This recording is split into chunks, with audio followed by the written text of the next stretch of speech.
Imagine your brain as a bustling city, and dopamine is the city's favorite delivery driver, speeding around, dropping off packages of motivation, movement, and a dash of happiness wherever they're needed most.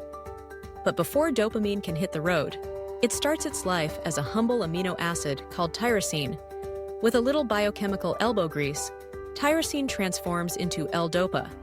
And after losing a bit of baggage, a carboxyl group if you're taking notes, it finally emerges as dopamine, ready to get to work. Where does dopamine hang out? Well, it's got a few favorite neighborhoods. The busiest hotspots are the substantia nigra and the ventral tegmental area, right in the midbrain. Picture these as the grand central stations of dopamine, where all the action begins. But dopamine doesn't stay put. It's got places to be. It also pops up in the hypothalamus, which is kind of like the city's thermostat, the olfactory bulb. So yes, even your sense of smell gets a dopamine delivery, and even the retina at the back of your eye. But dopamine isn't just wandering around aimlessly. It travels along some very important highways in your brain. The first big route is the nigrostriatal pathway, running from the substantia nigra to the striatum. Think of this as the expressway for movement. When this road is blocked, as in Parkinson's disease, things can really slow down. Next, there's the mesolimbic pathway, stretching from the ventral tegmental area to the limbic system, including the nucleus accumbens. This is basically the fun route, the one that delivers those good vibes when you eat your favorite snack or score a goal in a video game. And don't forget the mesocortical pathway, connecting the ventral tegmental area to the cerebral cortex, where all your planning, thinking, and creative brainstorming happens. Now, like any good delivery system, dopamine needs a way to knock on the door and deliver its message. That's where the dopamine receptors come in.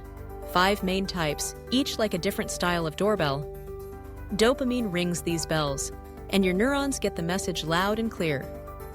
But deliveries can't last forever. To keep things running smoothly, a protein called the dopamine transporter acts like a city cleanup crew, sweeping up any leftover dopamine from the synaptic streets and recycling it back into the neuron for another round. Dopamine gets a lot of press for being the feel-good chemical, but it's really more like the ultimate multitasker. It helps you move, motivates you to finish that project, gives you that rush when you win a game, and even helps you focus when you need to ace a test. When dopamine's delivery service gets disrupted, though, things can go sideways. Think Parkinson's disease, where movement becomes difficult, or conditions like addiction and schizophrenia, where dopamine's messages get a little mixed up. So, next time you catch yourself reaching for another slice of pizza, acing a tricky puzzle, or just feeling that spark of motivation, remember, dopamine is behind the scenes, working hard to keep your brain city running smoothly. It's one of the most fascinating couriers in your head, delivering not just pleasure, but purpose, movement, and a whole lot more. And who knows, maybe the next viral dance craze is just a dopamine delivery away.